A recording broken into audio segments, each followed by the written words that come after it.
15e assises des petites villes de France jeudi et vendredi à Castelnaudary. 400 élus de communes allant de 3 000 à 20 000 habitants y sont attendus. La décentralisation, l'égalité territoriale ou encore les finances locales y seront évoquées au cours de tables rondes et de séances plénières. Ce que nous demandons aujourd'hui, c'est, et nous avons rencontré le Premier ministre il y a quelques jours, c'est une stabilité dans la lecture des moyens, des ressources des communes, des villes. Qu'il y ait 1, 2, 3, 4, 5 ans à l'avance, la clarté. Les maires sachent où ils vont.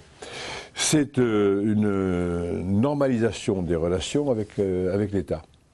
Nous avons été les premiers à suggérer il y a plusieurs années la création d'un Haut Conseil des territoires.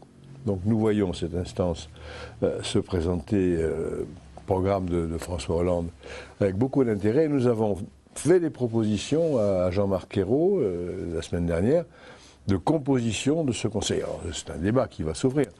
Mais l'association des collectivités locales à la préparation des textes, à l'élaboration des textes, de manière d'abord à pouvoir donner conseil et éviter les aberrations que sont des lois légitimes, mais votées par le Parlement, sans qu'aucun moyen soit donné aux collectivités pour les mettre en œuvre. Je prends l'exemple d'une bonne loi, qui est la loi sur l'accessibilité et le handicap.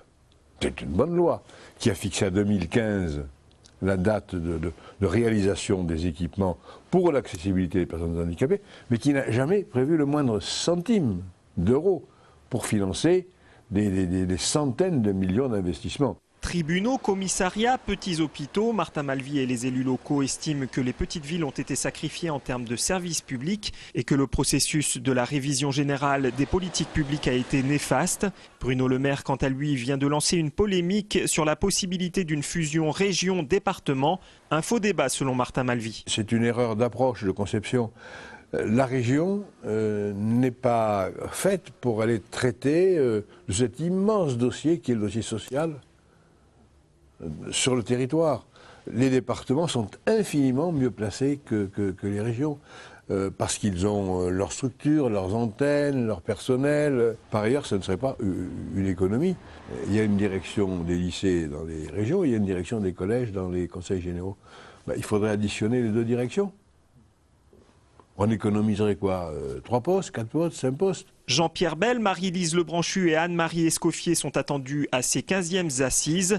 Des propositions seront remises au Premier ministre.